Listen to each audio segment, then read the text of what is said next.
সাইদ ভাইয়ের মা, মগধ ভাইয়ের মা, রায়হান ভাইয়ের মা, ইয়ামিন ভাইয়ের মা, তোমরা বড়ই ভাগ্যবতী, আনলে ধরাই দিনের জ্যোতি।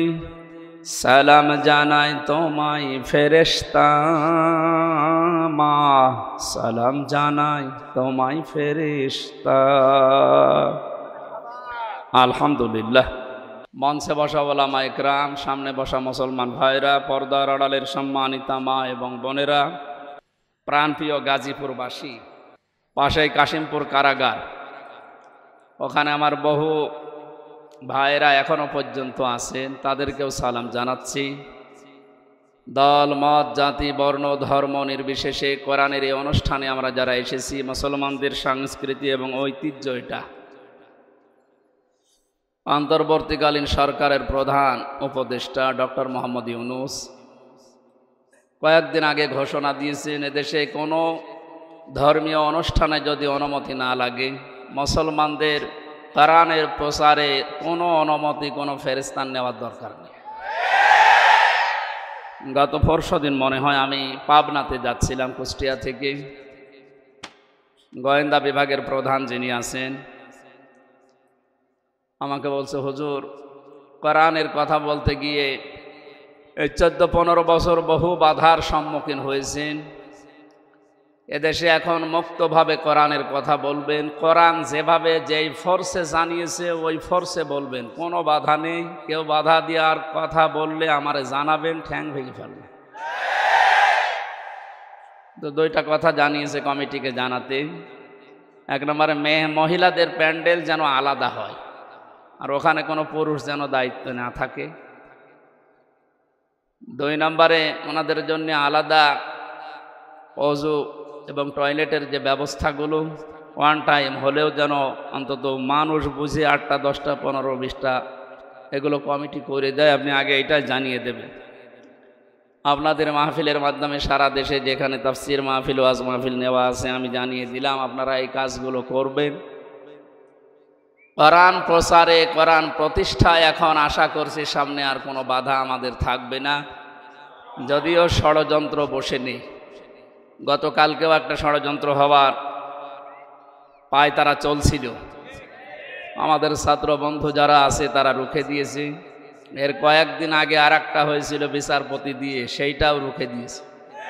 আমার মনে হয় যাই হচ্ছে, আল্লাহ রাব্বুল আলামিন সে কাবা শরীফ ধ্বংস করতে যারা এসেছিল, সে আবাবিল পাখি দিয়ে যেমন সাহায্য করেছিলেন, পদে পদে জালেমদেরকে বিদায় দেওয়ার পরে যা হচ্ছে আল্লাহ নিজে মনে হয় হাতে করে করছেন। ইদা জা নাসরুল্লাহি ওয়াল ফাত, হে নবী, যখন সাহায্য আসবে আল্লাহর, আপনি তখন বিজয় দেখতে পাবেন। আল্লাহর এই সাহায্য ছাড়া আমাদের এই বিজয় আমার যেটা মনে হয় সম্ভব না। বিজয়ের ঘোষণা দেওয়ার পরে আল্লাহর আয়াত ছিল, আরাআইতান নাসা ইয়াদখুলুনা ফি দীনিল্লাহি আফওয়াজা। সাহায্য আসবে, আপনি বিজয় দেখতে পাবেন। শুধু এতটুকুই না, বিজয় যখন আসবে আপনাদের, আপনি দলে দলে পালে পালে ইসলামী মানুষ প্রবেশ করছে, এই দৃশ্য দেখতে পাবেন। আমার তো মনে হচ্ছে যে দৃশ্য আরম্ভ হয়েছে এই 18-20 দিনে। আর কোরআনে কারিম প্রতিষ্ঠার জন্য যারা একামতে দিনের দায়িত্ব পালন করছে বা করবে সামনে, অগ্রণী ভূমিকা যারা পালন করছে ময়দানে, এনাদের যে অ্যাক্টিভিটিস বা এখলাস, যে শ্রম তারা দিয়ে যাচ্ছে মানবতার জন্যে, বিশেষ করে জামাত ইসলামী বাংলাদেশের শ্রদ্ধাভাজন আমির ডক্টর শফিকুর রহমানের এ বৃদ্ধ যুবক না, এই বয়সে যে শ্রম দিচ্ছে। আমরা যে সময় কোরআনের কথা বলার জন্য, শোনার জন্য বসছি, এই সময়ে বাংলাদেশে আমাদের প্রতিবেশী নামে কলঙ্ক যারা, তাদের আগ্রাসনের কারণে প্রায় 12-13টা জেলা এখন পানির নিচে। উনি যেভাবে কাজ চালিয়ে যাচ্ছে, প্রতিদিন প্রতিনিয়ত নতুন নতুন বিষয় এ বাংলাদেশ তার কাছ থেকে আমার মনে হয় কিছু শিখতেছে। এই অবস্থায় ঐক্যের ডাক দিয়ে ৭৫টার উপরে শুধু ইসলাম নিয়ে যারা দল করে, রাজনীতি করে এই দেশে, তাদেরকে সব এক জায়গায় করার চেষ্টায় আছে এবং সফলও হচ্ছে। এই কঠিন মুহূর্তে এখনো পর্যন্ত যদি ছোটখাটো বিষয়গুলো আমাদের ভেতর থেকে অহংকার, হিংসা, তাকাব্বুরি এবং মনের ভেতরে যে কালিমাগুলো আছে দূর করতে না পারি, আবার কোন জালেম এসে যদি চেপে বসে ও পাথর সরানো কিন্তু কিয়ামত হয়ে যাবে। একটা উদাহরণ পড়ছিলাম, একটা হোস্টেলে ১০০ জন ছাত্র থাকে। প্রতিদিন তাদেরকে নাস্তায় সিঙ্গাড়া দেওয়া হয়। সিঙ্গাড়া নাম শোনেননি? তো ২০ জন এসে নালিশ দিয়েছে হোস্টেল সুপার যিনি আছে তার কাছে যে আমরা এই সিঙ্গাড়া আর খাবো না, আমরা অন্য কিছু চাই নাস্তায়। উনি চিন্তা করলেন একবারে তো হুট করে বন্ধ করা যায় না। সবাইকে ডাক দিয়ে বললেন, যে যা খেতে চাও কাগজে লিখে দাও। একবারেই ২০ জন হাত তুলেছে যে আমরা সিঙ্গাড়া খাবো না। সিঙ্গাড়া খাবো না বলে যারা আদেশ দিচ্ছে বা আহ্বান জানাচ্ছে, এদের সংখ্যা মাত্র ২০ জন।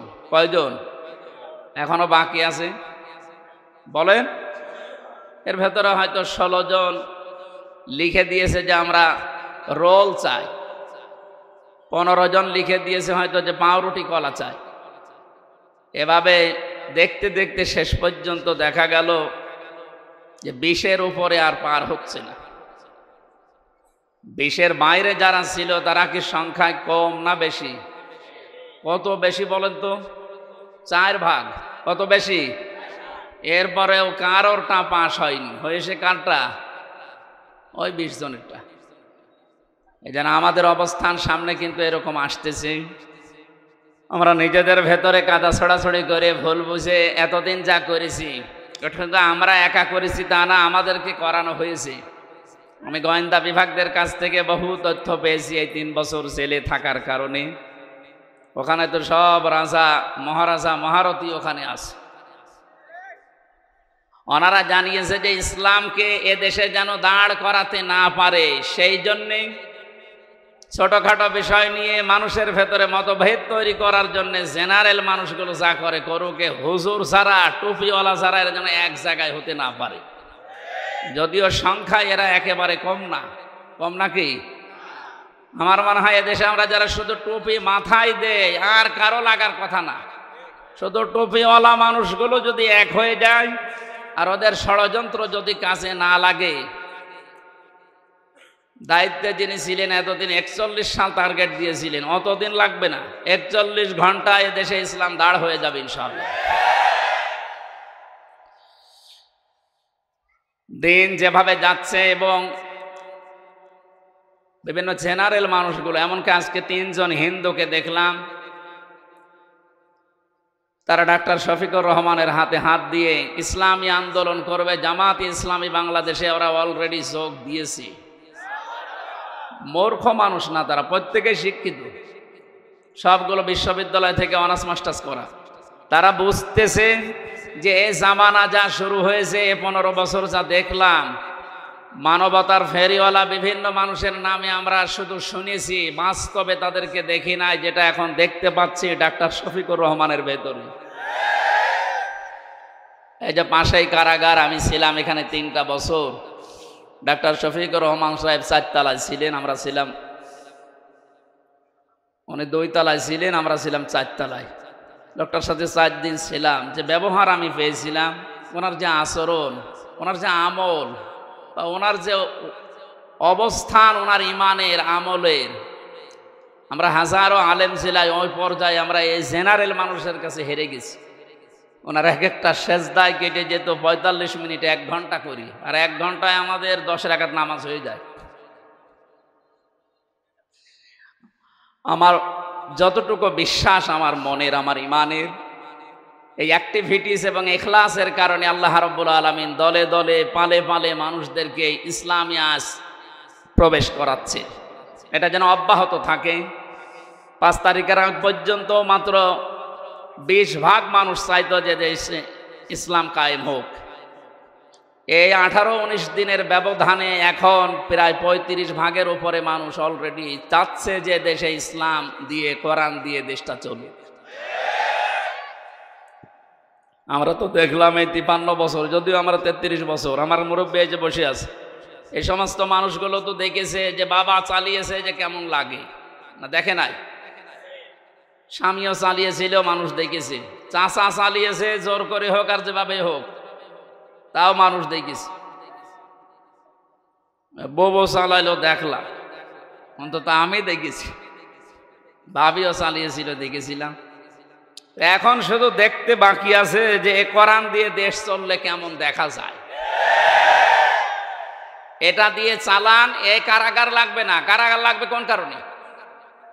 এটা দিয়ে চললে অপরাধ হলে যে সঙ্গে সঙ্গে বিচার হয়ে যাবে, অপরাধ শেষ। এখানে বছরের পরে বছর মানুষকে কারণে অকারণে আপনি আটকিয়ে বেকার কষ্ট দেবেন কোন কারণে? আমি যে সিঙ্গাড়ার উদাহরণ দিলাম, 100 জনের মাত্র 20 জন চায়, 80 জন মানুষ থাকার পরেও তাদেরটা পাস হয়নি। এই কারণেই এ বাংলাদেশের মুসলমানগুলো আজ আমরা যদি এক হতে পারতাম, এ 3 বছরে যে নির্যাতন, জুলুম, অত্যাচার শিকার আমরা হলাম, বিশেষ করে আলেমেরা, 76 জন আলেম আমরা এক জায়গায় ছিলাম, হেফাজত ইসলাম বাংলাদেশ সহ, চরমনায়ের কিছু মুরিদ ভাই সহ আমরা। একজন হিন্দু ছিলেন জেলার, এ লোকটা আমার সামনে একটা মুসলমানকে, দাড়িওয়ালা মানুষকে, একটু মনে হয় কমান্ড মানে নাই, এই জন্যে লোক দিয়ে যেভাবে পিটিয়েছে, ওই সময় মনে মনে হচ্ছিল যে এদেশে 96 ভাগ মুসলমান আর মাত্র 4 ভাগ ওরা। আর কিভাবে পেটটা কোনো খুব বেশি বড় জিনিস না, মানিছিল না। একদিন একটু হইচই হচ্ছিল, ওই বাইরে যেতে নিষেধ করেছে, উনি একটু গিয়েছে। প্রত্যেকটা এরিয়া তো ভাগ ভাগ করা আছে, একটু বের হয়েছিল রাস্তায়, যেভাবে মারধর করলো, নিচতলায় নিয়ে আটক করে, আবার এই যে ডান্ডা বেড়ি দিয়ে, মানে সহ্যের বাইরে এই অবস্থা তৈরি হয়েছিল শুধু আমাদের এই মতানক্যের কারণে। আল্লাহ রাব্বুল আলামিন ওই দৃশ্য যেন আর কোনোদিন আমাদের দেশে সামনে নিয়ে না আসে। আমরা যেন দেখতে পাই যে আল্লাহর এই কালাম দিয়ে আমাদের এই 56,000 বর্গ মাইল চলছে। আশপাশে যারা শত্রুতা করার, ষড়যন্ত্র করার দুঃসাহস দেখাচ্ছিল, ডক্টর মোহাম্মদ ইউনূসের এক ধমকে অনেকেই থেমে গেছে, কিন্তু তারা গোপনে চালাচ্ছে। তাদের তো পেছনে ভয় আছে 7 সিস্টার, যদি একবার ভেঙে যায়, ওরা যেমন বাংলাদেশ পাকিস্তান থেকে ভাগ করেছিল, এখন পাকিস্তান আর বাংলাদেশ মিলে ভারতকে টুকরা টুকরা করে ছাড়বে। শুরু হয়ে গেছে। আমাদের যেমন ছাত্ররা বিজয় এনে দিয়েছে, পাকিস্তানও মনে হয় কয়েকদিন পরে চলে আসবে ইনশাল্লাহ। এরপরেই দেখবেন ভারতও শুরু হয়ে গেছে। কোরআনের কথা শুনতে এসেছি, আমরা তাফসীর আকারে কথা বলবো, ওখানে লেখা আছে তাই যে আল্লাহ আমাদেরকে, কঠিন মুহূর্ত চলছে যেহেতু বাংলাদেশে, কত মানুষ পানির নিচে, কত মানুষ বিনা কারণে অকারণে এই জেলখানায় পচতেছে। আল্লাহ রাব্বুল আলামিন এই সময় আমাদেরকে কোরআনের কথা শোনার জন্য নিয়ে আসলে আমরা খুশি এবং আনন্দ চিত্তে বলছি আলহামদুলিল্লাহ। আল্লাহ পাক বলেন, তাহা মা আনজালনা আলাইকাল কুরআনা লিতাশকা। হে নবী, এ কোরআন আমি আপনাকে এই জন্যে দেইনি যে আপনি মার খাবেন। এ কোরআন এই জন্যে দেয়নি যে অন্য দেশের মানুষ আপনাকে পানি দিয়ে ডুবিয়ে মেরে ফেলবে না। লিতাশকর ব্যাখ্যায় আধুনিকভাবে যদি বলা যায়, দুঃখ কষ্ট সহ্য করার জন্যে, হুমকি ধমকি খাওয়ার জন্যে কোরআন আমি দেইনি। কোরআন দিয়েছি আপনি সবার উপরে থাকবেন। নবীজিকে যতগুলো নাম দিয়ে আল্লাহ ডাক দিয়েছিলেন, তার ভেতরে 2 নম্বরের নাম হচ্ছে তহা। ওনাকে আল্লাহ ডাক দিয়েছেন প্রথমে ইয়াসিন বলে। কি বলে বলেন তো? বলেন।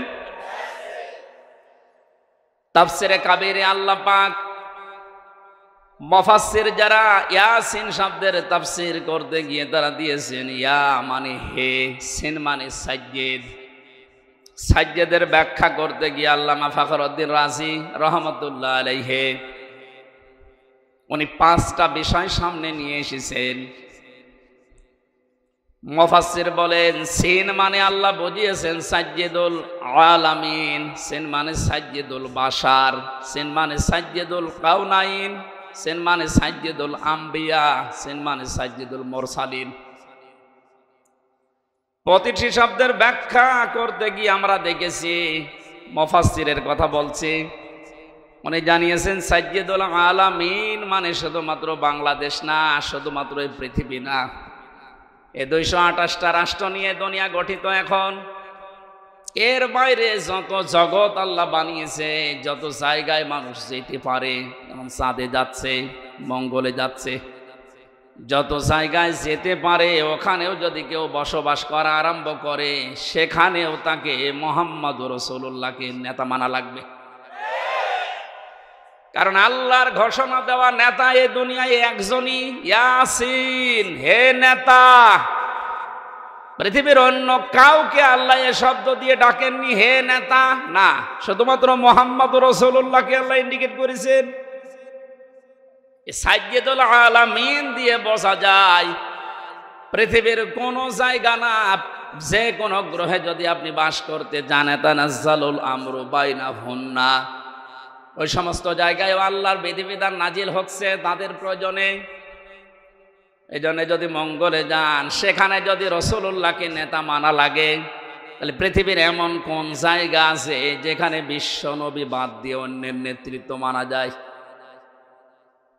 শুধুমাত্র বদ্ধ পাগল ছাড়া কোন মানুষ এই পৃথিবীর ময়দানে মুহাম্মদুর রাসূলুল্লাহ বাদ দিয়ে অন্য কাউকে নেতৃত্বে আসনে বসাতে পারে না। এই শব্দটা বারবার উচ্চারণ করছি আমি খেলা করার জন্য না।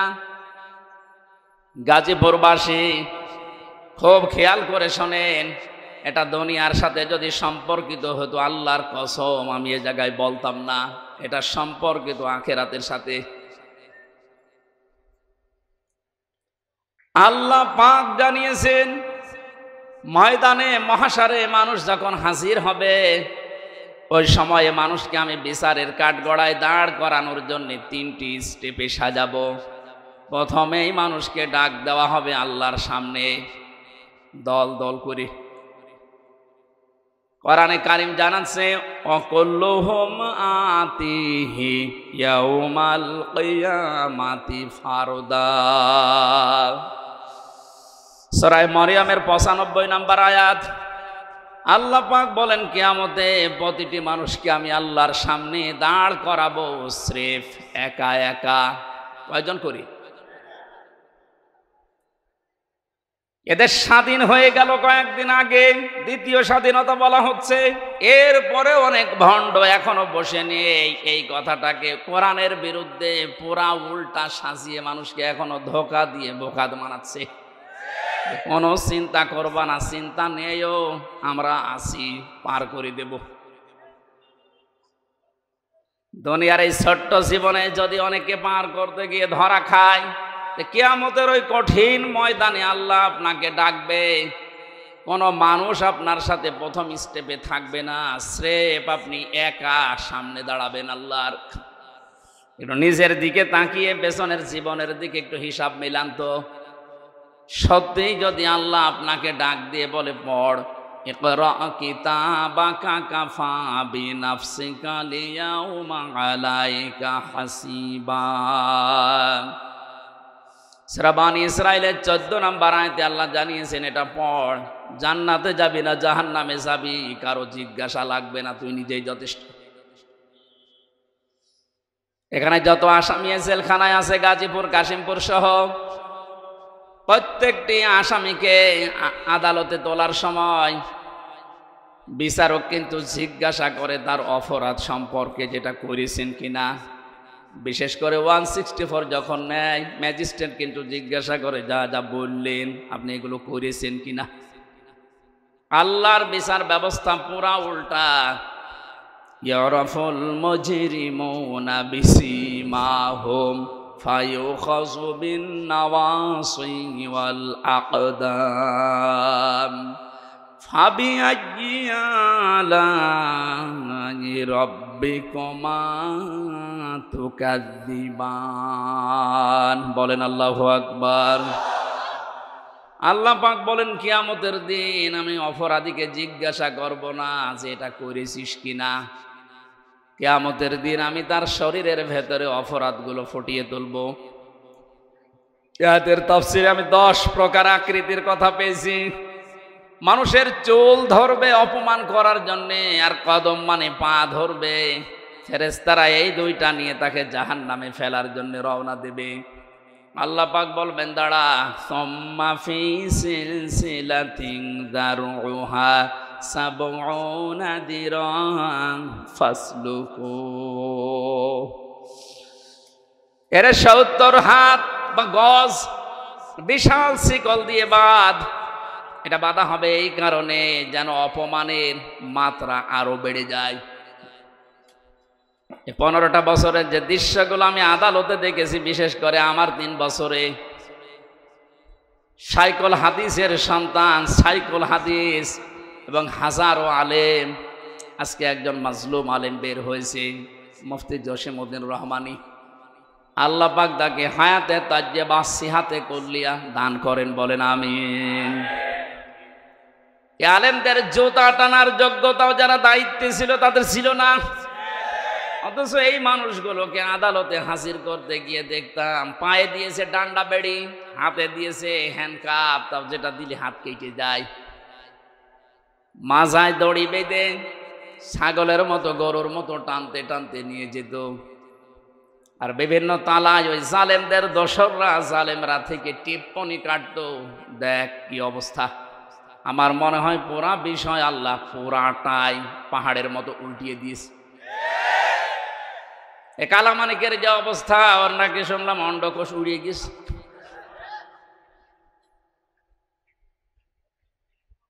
এ শয়তানটা বিশ্ব নন্দিত মুফাসসিরে কোরআন শহীদ আল্লামা দেলাওয়ার হোসেন সাইদি রহমতুল্লাহ আলাইহে, তাকে ফাঁসি দেওয়ার জন্য যে গর্ববোধ করেছিল যে আমি তাকে ফাঁসি দিয়েছি।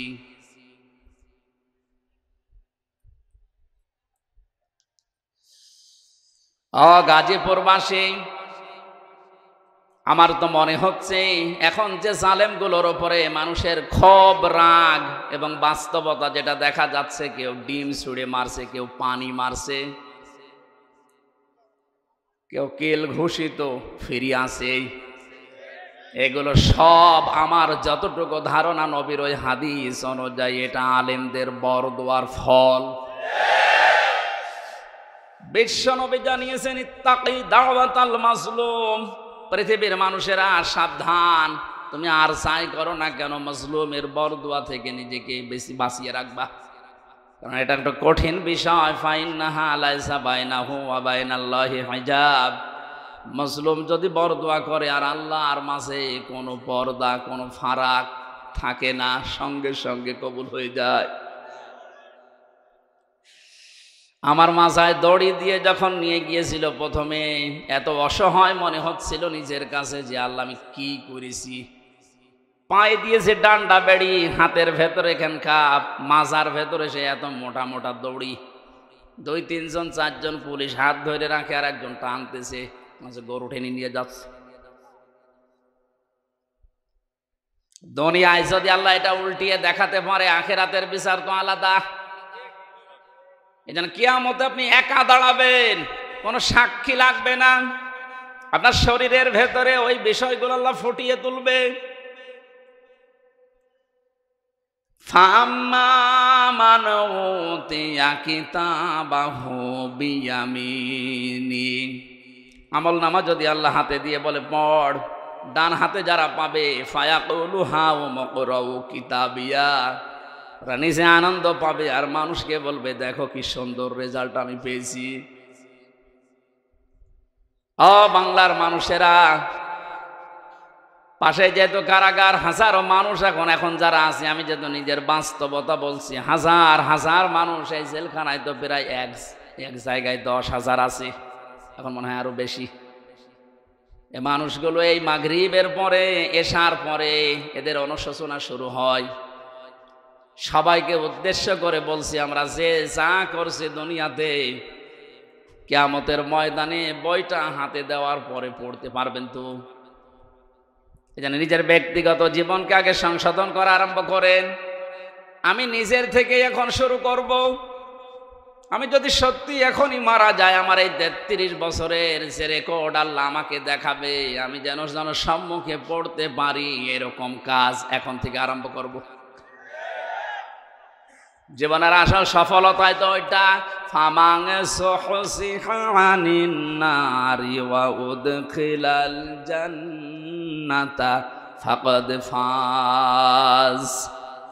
আল্লাহ পাক বলেন, ওই লোকটার জীবন তো সফল যাকে আস্তে আস্তে জাহান্নামের কাজগুলো ছেড়ে দেওয়ায় আর জান্নাতের কাজের দিকে আমি আল্লাহ তাকে এগিয়ে দেই। সুতরাং এমন আমল, এমন কাজ, এমন বই আমি তৈরি করতে চাই যেটা কোটি কোটি মানুষের সামনে আমি মানুষকে পড়ে শোনাতে পারবো। বলেন আমিন। কিয়ামতে যেহেতু সর্বপ্রথম আল্লাহ বিচার ব্যবস্থায় আপনাকে আমাকে একা ডাকবে, স্রেফ কেউ থাকবে না। সূরা মরিয়মের এই 95 নম্বর আয়াত অনুযায়ী যদি এখনো কেউ ধোকায় পড়ে থাকেন যে না আমার বাবা আছে বাঁচাবে, এই আয়াত অনুযায়ী এটা পুরা মিথ্যা আশ্বাস। কথা বলেন না কেন? কেউ থাকবে না পাশে, আপনি স্রেফ একা থাকবেন। বিচারের দ্বিতীয় স্টেপে আল্লাহ এবার ডাকবেন, ইয়াউমা নাদউ কুল্লা উনাসিম বিইমামিহিম। সূরা বানী ইসরাঈল 82 নম্বর আয়াতের 72 নম্বর আয়াতের প্রথম অংশে আছে। আল্লাহ বলেন, কিয়ামতে এবার আর তোকে একা না, তোকে ডাক দেব আমার দরবারে তোর নেতার সাথে। কার সাথে? এটা যদি কেউ রাজনীতি মনে করেন, আপনার কপালে আগুন লাগবে। আল্লাহ পাক বলেন, কিয়ামতে আমি তোকে তোর নেতার সাথে ডাক দেব। ও গাজীপুরবাসী, নিজের মনকে প্রশ্ন করেন তো, আপনি যে নেতার আদর্শ মেনে চলেন, ওকে যেহেতু আল্লাহ আগে ডাকবে, এরপরে পেছনে আপনাকে, আপনার কি মনে হয় এখন আপনি যার পেছনে এখনো পর্যন্ত আছেন, ওই লোকটা যদি সামনে থাকে আল্লাহ কি মাফ করবে বলে মনে হয়? আপনি এখনই যদি বলেন না, আপনি তো ধরা খাবেন। ও বলছে ঠিক, ও ধরা খাবে, তাও ঠিক। ধরা যেন খাওয়া না লাগে, এই কারণেই তো রাইফি সাহেব আয়োজন দিয়েছে, কোরআন দিয়ে শোনানোর জন্যই লিখেছে তাফসীরুল কোরআন মাহফিল। আমি তো কোরআন দিয়েই বলছি, একটা কথাও বাইরের বলেছি। সুতরাং আহ্বান জানাচ্ছি, আমি বড় দরদ নিয়ে, মায়া নিয়ে, আমি দেখতে পাচ্ছি কোরআন আর হাদিসের চোখ লাগিয়ে যে আপনি ধরা খাবেন। এখনো পর্যন্ত অনেক জালেম, জালেমের দোসর এখনো স্ট্যাটাস দিয়ে যাচ্ছে। আমার মনে হয় যার মনের ভেতরে বিন্দু পরিমাণ একটু বিবেক, একটু অনুশোচনা কাজ করে, তার সামনে যদি শুধু আয়না ঘরটা ভেসে আসে, কোনোদিনও জালেমের পক্ষে স্ট্যাটাস দেওয়ার কথা না। মর্মান্তিক বিষয়, আপনি একটু ভাবেন শুধু। আমি মাঠের নিচে ছিলাম, কি অসহায় মনে হয় নিজেকে, তাও তো আমার একটু বড় জায়গা ছিলাম, কিন্তু ব্যারিস্টার আমান আজমি ভাই সহ যারা ছিলেন ওদের কবরের মতো জায়গায় রেখে দিত। এই জুলুমের সাথে যারা জড়িত, এখনো যদি বিশ্বাস না হয়, যারা দায়িত্বে আছে তাদেরকে বলবো, এই আয়না ঘরটা টুরিস্ট স্পেস হিসাবে রেখে দেন, মানুষ যেন, তামাম দুনিয়ার মানুষ বোঝে যে এই পৃথিবীতে একজন জালেম ছিল। এটা জুলুমের একেবারে সর্বোচ্চ পর্যায়। এটা বেঁচে থাকা মানুষও জানে না। আপনি যদি মেরে ফেলে সংবাদ দিয়ে দিতেন যে অমুককে মেরে ফেলেছি, তাহলে তার বউটা অন্য জায়গায় বিয়ে করতে পারত, তার ছেলে মেয়ে বসতো যে বাপ মারা গেছে। কি অবস্থা বলেন তো ব্যারিস্টার আরমানের? তার স্ত্রীকে আপনি কি জবাব দেবেন কিয়ামতে? আয়না ঘরের সাথে যারা জড়িত ছিলেন, যদি ব্যারিস্টার আরমানের বউ আপনাকে মাফ না করে, কোরআন হাতে নিয়ে বলছে আপনি চির জাহান্নামী, কেউ পারবে না আপনাকে বাঁচাতে।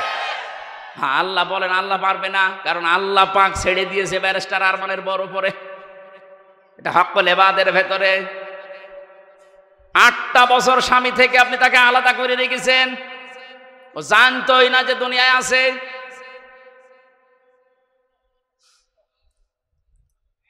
আমি কয়দিন থেকে আমার অবস্থা হালচাল শেষ হয়ে গেছে, আর সে 8টা বছর। এরপরেও যদি কোনো মানুষ জালেমের পক্ষে কথা বলে, কি বলেন তো, বলে বিবেক কি বলে তার? আপনার বিবেক বলে কিছু আছে? আর নেই। আমি তো বাস্তব কথা বলছি, আপনি কিন্তু ধরা খাবেন আমি দেখতে পাচ্ছি। এখনো আদর্শ ঠিক করেন। বহু মানুষকে দেখলাম কিচ্ছু হয়নি, এখন যেহেতু বাঁধ গিয়ে আসে শুধু এইটা দিয়ে চললে কেমন দেখা যায়। চর্মচোখে আল্লাহ তুমি আমাদেরকে অন্তত তাড়াতাড়ি দেখার তৌফিক দাও যে কোরআন দিয়ে দেশটা চলছে।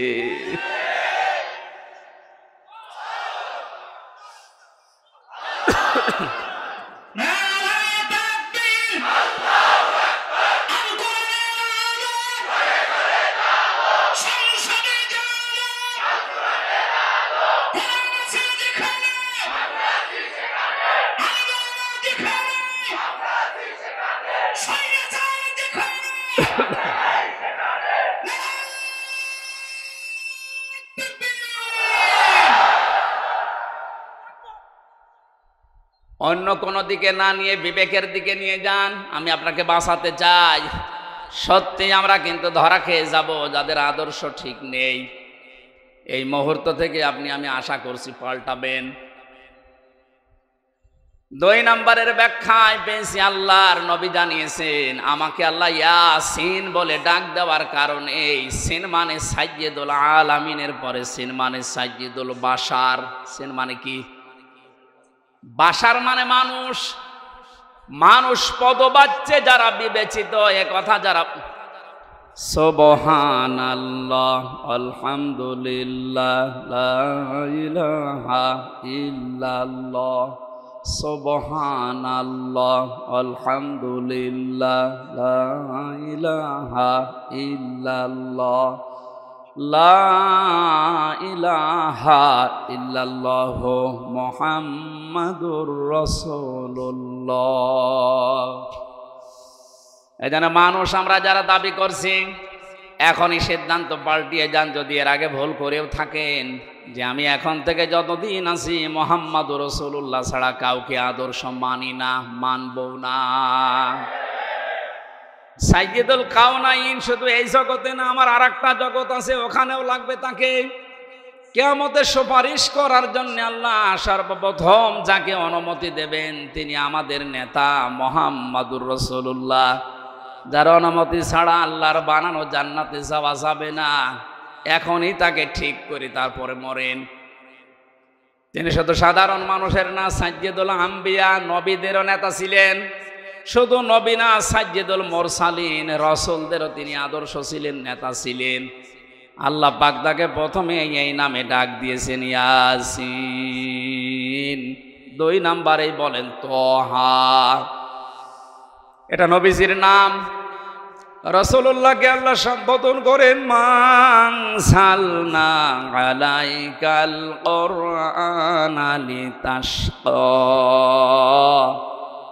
হে নবী, আপনাকে আমি কোরআনটা এই জন্যে দেইনি যে আপনি অপমান হয়ে থাকবেন, অপদস্থ হবেন, না খেয়ে থাকবেন, বন্যার পানিতে ডুবেই মরে যাবেন না। কোরআন দিয়েছি এগুলো সব মোকাবেলা করার জন্যে। জোরে বলেন সুবহানাল্লাহ।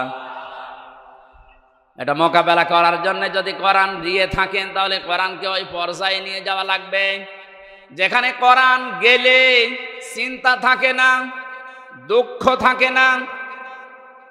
ওয়ালা তাহিনু ওয়ালা তাহজানু ফামান তাবিআ হুদায়া ফালা খাউফুন আলাইহিম ওয়ালা হুম ইয়াহজানুন। আমার পাঠানো হেদায়েত যদি অনুসরণ করতে পারো, অনুসরণ করা যায় যেখানে গেলে ওই জায়গায় যদি নিয়ে যেতে পারো। প্রশ্ন আসতে পারো, অনুসরণ তো করি। হ্যাঁ, আজ আমাদের অনেকের ঘরে ঘরে কোরআন শরীফ আছে, কিন্তু যেখানে থাকা দরকার ওই জায়গায় না থাকার কারণে আজ হাজারো মানুষ জায়েজ জিনিস জায়েজ জানার পরও মানতে পারছি না। যেখানে গেলে জায়েজটা জায়েজ ভাবে মানা যায়, আর হারামটা হারাম জানার পরে ছেড়ে দেওয়া যায়, এই জায়গায় কোরআনকে পৌঁছিয়ে দেওয়ার দায়িত্ব এখন আমাদের। আর সে সময় এবং সুযোগ আমাদের সামনে ইনশাল্লাহ আসতেছে। এরপরও যদি আপনি ভুল করে ফেলেন, আমার মনে হয় বারবার আল্লাহ সুযোগ দেবে না। কথা বলেন না কেন? মান ক্বারাআল কুরআনা ফাস্তাযহারাহু, যে ব্যক্তি কোরআন পড়ে এবং কোরআনকে দাঁড় করানোর জন্য স্পষ্ট এজহার মানে বিজয় করা। এজহার মানে কি? কোরআনকে বিজয় করার জন্য যারা চেষ্টা চালায়, ফাহাল্লা হালালাহু ওয়া হারামা হারামাহু, এর হালালকে হালাল জেনে আঁকড়িয়ে ধরে, হারামকে হারাম জেনে ছেড়ে দেয়, আদখালাহুল্লাহুল জান্নাহ, হে নবী আপনি বলেন আল্লাহ পাক তাকে জান্নাতে দিয়েই দিয়েছে। জান্নাতে দেবে না, জান্নাতে দিয়ে দিয়েছে। সুতরাং এমন একটা দেশ এখন কোরআনে কারিম দিয়ে গঠন করা দরকার, যেখানে বসবাস করলে জান্নাতে যাওয়ার গ্যারান্টি পাওয়া যায়। হজ করতে যারা যান, এই যে মানুষগুলোকে আমি দেখেছি 16 সালে কি নিয়ে আসে মানুষ ওখান থেকে, আসার সময় হয় তসবিহ নেয়, পাথর নেয়, জায়নামাজ নেয়, আতর নেয়, আর বাকি কিছু কিছু জিনিস নিয়ে আসে, স্বর্ণ। ওখান থেকে নিয়ে আসার কথা ছিল কি, আরাফাতের ময়দানে অবস্থান করে যখন আবার আসতেছেন 9 তারিখে, মুজদালিফার যে ময়দানটা আছে, লক্ষ লক্ষ নারী পুরুষ খোলা আকাশের নিচে, কোনো অভিভাবক লাগবে না, একা একা শুয়ে আছে, পাশে যুবতী মেয়ে আছে। কোনোদিন কারো আজ পর্যন্ত সাহস হয়নি যে একটু তাকায়। কথা বলে না কেন? যেমন তেমন মেয়ে লোক না, বিশ্ব সুন্দরী যারা, তারাও শুয়ে আছে। এ কঠিন পরিস্থিতিতে যদি কোনো মানুষ আজ পর্যন্ত এটা প্রমাণ করতে না পারে যে এখান থেকে 5টা মেয়ে হাইজ্যাক হয়ে গেছে, শুনেছেন কোনোদিন? 5টা মেয়ে সম্ভ্রম হারিয়ে ফেলেছে, শুনেছেন কোনোদিন? 5টা ধর্ষণের শিকার হয়েছে, শুনেছেন? আপনি এটা নিয়ে আসতে পারেন না। কোরআনের নিয়মটা থাকার কারণে যদি খোলা আকাশের নিচে মরুভূমির ভেতরে এত বড় একটা নিরাপত্তা গ্যারান্টি পাওয়া যায়, 56,000 বর্গ মাইল যদি এইটা দিয়ে চলে, পুরাটাই আমার মনে হয় আল্লাহ মুজদালিফার মতো নিরাপত্তা দিয়ে দেবে। এজন্য আমাদের আসল কাজ হবে এখন এইটাকে উপরে তোলার চেষ্টা চালাচ্ছে যারা, আল্লাহ তাদের এই চেষ্টার ভেতরে যেন ইখলাস আরো বাড়িয়ে দেন, তাদের শরীর স্বাস্থ্য আল্লাহ যেন সুস্থ রাখেন। সবাই বলেন আমিন। দরুদ পড়ছি, সালাম পাঠাচ্ছি আমাদের নবী মুহাম্মদ রাসূলুল্লাহর উপরে, যিনি আর্থ মানবতার মুক্তির জন্য দুনিয়াতে এসেছিলেন। এখন তার আদর্শটা দিক বিদিক ছোটাছুটি করছে মানুষ, এই কারণে আমরা এখনো পর্যন্ত অসহায় হয়ে আছি দুনিয়ার ময়দানে। আল্লাহ যে উদ্দেশ্য নিয়ে তাকে পাঠিয়েছিলেন, তাকে যদি আমরা ওইভাবে গ্রহণ করতে পারি, এখনো আমরা নেতৃত্বের জায়গায় যেতে পারবো ইনশাআল্লাহ। আল্লাহ যেন ওটা দেখার তৌফিক আমাদের দেন, বলেন আমিন। আজকের আমার আলোচনার বিষয় হচ্ছে ঈমান আনার কিছু শর্ত আছে। এখানে আর একটা আলোচনা আছে সামনে, ওখানে ঈমান নষ্ট হয়ে যায় কি করলে, ওই বিষয়গুলো আমি কোরআন আর হাদিস দিয়ে তুলে ধরব। আজকের আলোচনার বিষয় ঈমান আনলেই না, আমরা যেহেতু ঈমান পাইনি, আমরা ঈমান এনেছি, এ কথাটা ঠিক হয়নি। আমরা ঈমান পেয়েছি না ঈমান এনেছি? হ্যাঁ, এটা ক্লাস চলছে, জবাব দেন তো ছাত্রের মতো। আমরা এখানে যারা আছি, ঈমান কি এনেছি না ঈমান পেয়েছি? পেয়েছি। বাপ দাদা পূর্বপুরুষ মুসলমান ছিল, এসেছি ওই ঘরে, এই জন্য আমিও মুসলমান, আমারও ঈমান ওই পর্যায়ে। তো সাহাবা একরাম ঈমান পেয়েছিলেন না ঈমান এনেছিলেন? কোরআনে কারিমে আল্লাহ যে বারবার ডাক দিয়েছেন, ঈমান পেয়েছো যারা না ঈমান এনেছো যারা। ইন্নাল্লাযীনা আমানু, নিশ্চয় যারা ঈমান পায়, কি যারা ঈমান আনে। তাহলে ঈমান আনার বিষয়, ঈমান যদি কেউ আনতে চায়, বিশ্ব নবীকে আল্লাহ জানিয়েছেন, হে নবী তারা যেন আপনার কাছে আসে যারা ঈমান আনবে বলে 6টা বিষয় তাদেরকে জানাবেন, যে এই 6টা হচ্ছে ঈমান আনার শর্ত। সূরা মুমতাহিনার 12 নম্বর আয়াতে আল্লাহ এই দলিলগুলো দিয়েছেন। বিশ্ব নবীর কাছে যে মেয়েরা আসতো বায়াত নেওয়ার জন্যে, নবীজি জানিয়েছিলেন পর্দার আড়ালে বসো, তোমাদেরকে আমি বায়াত দিতে রাজি আছি, কিন্তু 6টা বিষয় ওয়াদা করে যাও যে জীবনে কোনোদিন করবা না। আর যারা দায়িত্বে আছেন, উপদেষ্টা মণ্ডলীতে যারা আছেন, কয়েকজন মাত্র হিন্দু, বাকি সবই যেহেতু মুসলিম। আর ধর্ম উপদেষ্টায় যিনি আছেন তিনি বিশিষ্ট একজন আলেম, ডক্টর আফামা খালিদ সাহেব সহ যারা মুসলমান আছেন, তাদের এই মুহূর্তে ইমানের দাবি হবে এই দেশে কোরআনে কারিমের এই যে নিয়ম নীতি, সূরা মুমতাহিনার 12 নম্বর আয়াতে আল্লাহ যেভাবে বলেছেন যে ঈমান আনতে হলে এই 6টা বিষয় মানতে হবে। আমার মনে হয় ওনারা 3 মাস টার্গেট নিয়েছেন, 3 মাসের ভেতরে এই 6টা যদি প্রতিষ্ঠা করা যায়, যেখানে বাংলাদেশ যাওয়ার কথা চলে যাবে। এই 19-20 দিনের অবস্থার পরিবর্তন দেখছেন না? এর আগেও তো বন্যা হয়েছিল,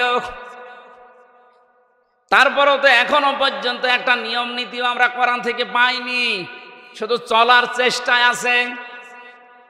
ওই সময়ের বন্যায় ব্যক্তিগতভাবে কিছু মানুষ কিছু করত, আর যারা দায়িত্বে ছিল তারা লোক দেখানোর জন্য কিছু করেছিল। কিন্তু এই 20-22 দিনের, বিশেষ করে এই 7-8 দিনের বন্যায় যা দেখতে পাচ্ছি, একটা ফকির ভিক্ষা করে 300 টাকা পায়, সেখান থেকে 20 টাকা বন্যার্থদের জন্য দিয়ে দিচ্ছে। সুতরাং দেশের মানুষের মন আছে, যেভাবে মন তৈরি হচ্ছে, এই 6টা যে এখানে আল্লাহ আলোচনা দিলেন, এটা এখন সামনে নিয়ে আসা লাগবে। বায়াত শব্দটা আল্লাহ এখানে দিয়েছেন, কোরআনে কারীম জানাচ্ছে ইয়া আইয়ুহান নাবিয়্যু ইযা জাআকাল মুমিনাতু ইউবাইয়ুনাকা। হে নবী, মুমিন নারীরা যখন আপনার কাছে আসবে, যারা ঈমান আনতে চায় যে আমি মুসলমান হব, আমি ঈমানদার হব, আপনার কাছে যারা বায়াত নিতে চায়, আপনি তাদেরকে 6টা বিষয় পরিষ্কার করবেন যে তোমরা মানবা কিনা বলো। যদি এই 6টা বিষয় তারা গ্যারান্টি দিতে পারে, তারা আমি আল্লাহকে গফুর আর রহিম হিসাবে পাবে। বলেন আল্লাহু আকবার। দেখেন তো, আমরা যারা ঈমানদার বলে দাবি করেছিলাম, এখনো করছি, সামনে করবেন, এই 6টা বিষয় আমরা মানতে পারি কিনা। 1 নম্বরে আল্লাহ ঘোষণা দিয়েছেন আল্লাহ ইউশরিকনা বিল্লাহি শাইআ। হে নবী, তাদেরকে জানান তোমরা দুনিয়ার যাই করো না কেন, শিরিক করবা না আল্লাহর সাথে, অংশীদার স্থাপন করাবা না, তার সাথে পার্টনারশিপ করা যাবে না। এই কথাটা যেহেতু পৃথিবীর যত জাতি আছে মুসলমান বাদ দিয়ে সবার বিরুদ্ধে যায়, এই জন্য আয়াতের ব্যাখ্যা করলে দুনিয়ায় মুসলমান বাদ দিয়ে যত জাতির লোকেরা আছে তারা আমাকে শত্রু মনে করে।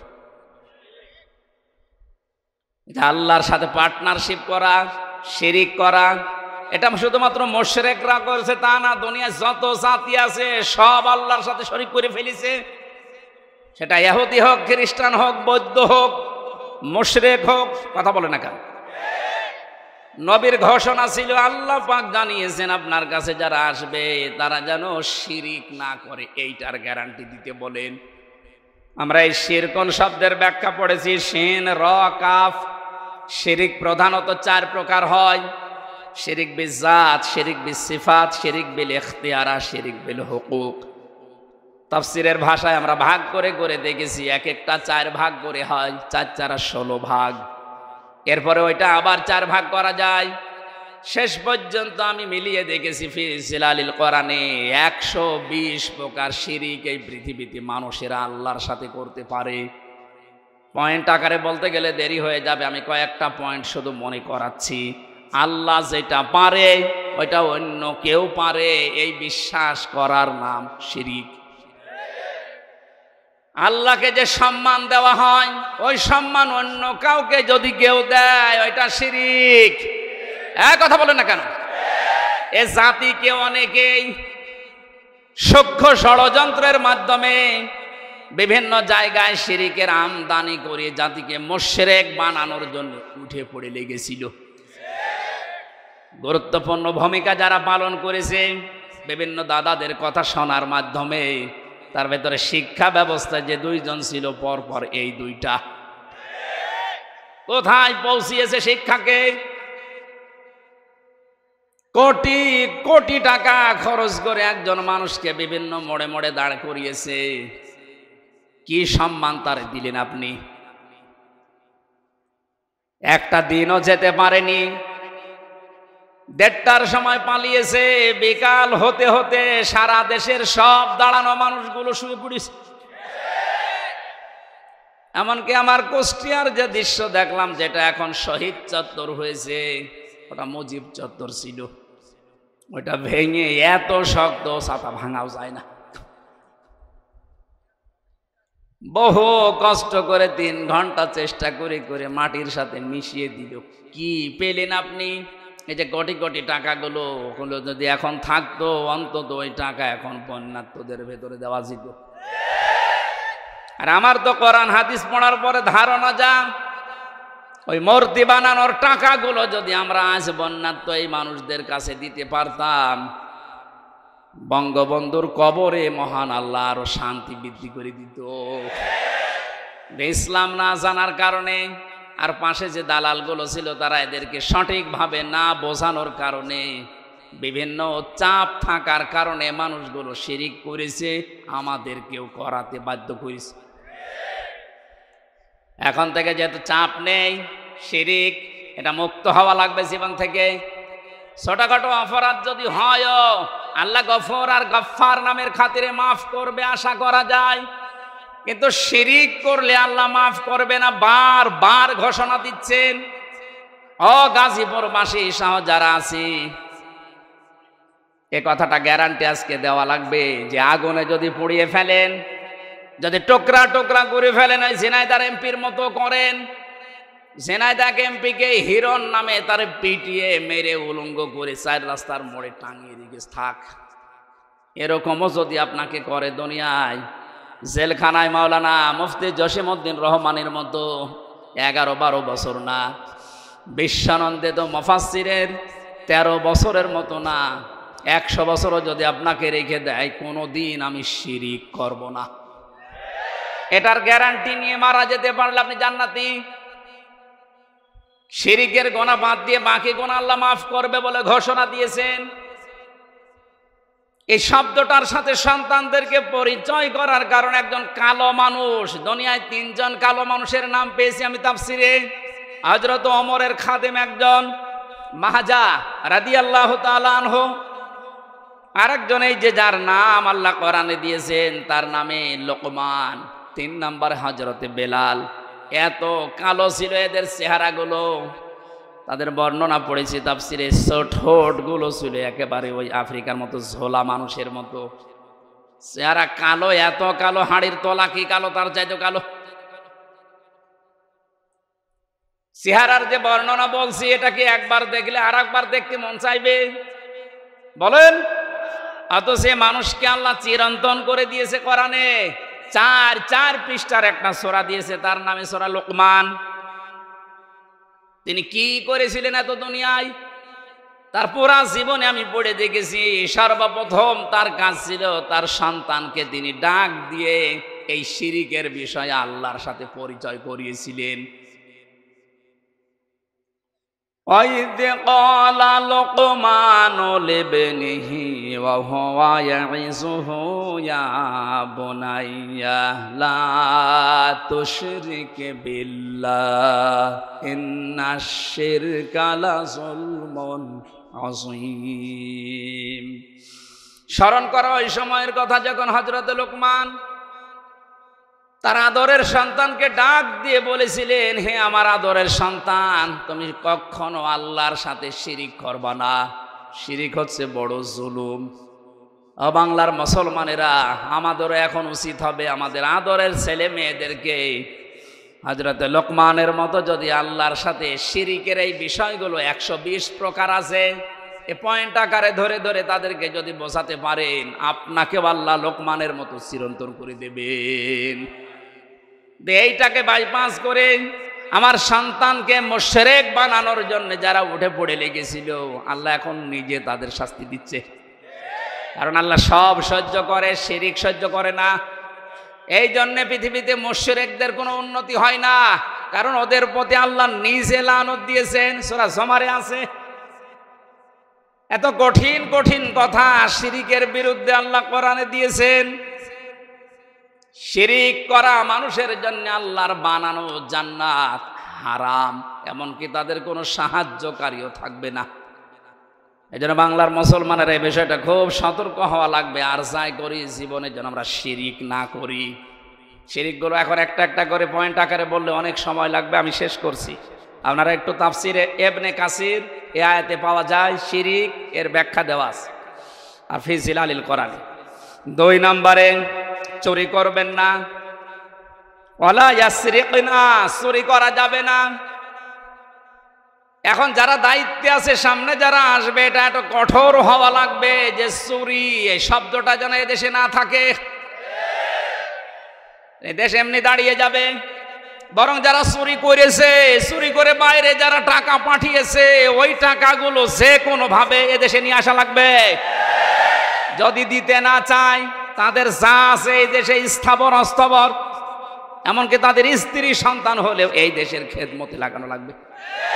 কারণ চুরি করা টাকা দিয়ে এতদিন বাহাদুরি করেছিলেন, এবার বোঝেন ঠেলা। রাষ্ট্রীয় নিয়ম নীতি ছাড়া যেহেতু সম্ভব না, এই আইনটা যেন পাশ না হয়, এই জন্য বহু মুশরিক এই দেশে চেষ্টা চালিয়েছিল, এমনকি আয়াতকে তারা বর্বর আইন বলে ঘোষণা দিয়েছে। এখন যারা সামনে যাবে তারা যেন এটা একটু মেনে নেওয়ার চেষ্টা চালান। ওয়ালা ইয়াসিবেনা, আজ বাস্তবতা পুরো ভিন্ন দেখছি। এত ভালো মানুষ মনে করতাম যাদের, তারা অন্যের বউ নিয়ে রাত কাটিয়েছে। আরে দরবেশ, এত বড় দাড়ি, আর অন্যের বউ জোর করে তালাক দিয়ে নিজের কাছে নিয়ে এসেছে। বলেন সুবহানাল্লাহ। দরবেশের যদি এই হয়, বাকি যেগুলো নমো, এদের চরিত্র কোথায় গিয়ে পৌঁছিয়েছে? আর এরা আলেমদের বিরুদ্ধে ধর্ষণ মামলা দেয়।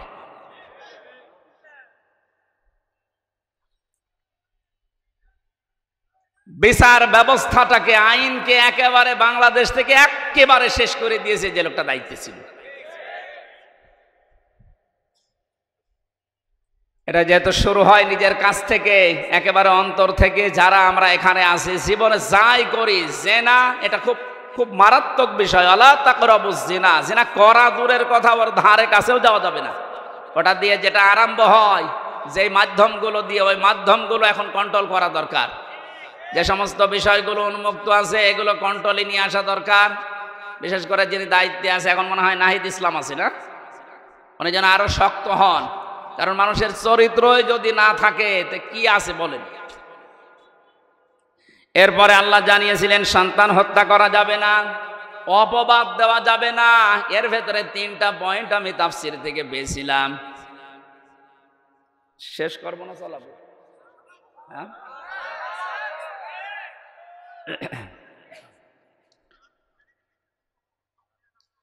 ভালো ভালো কোনো কাজ যদি যারা দায়িত্বে আছে তারা আঞ্জাম দিতে চায়, তাদের এই ভালো কাজে কোনোদিন অবাধ্যতা প্রকাশ করা যাবে না। এই 6টা গ্যারান্টি আপনি আপনার এই যারা আসতেছে এদের কাছে নেন, তারপরে বলেন যে তোমাদের ঈমান তোমরা এনেছো।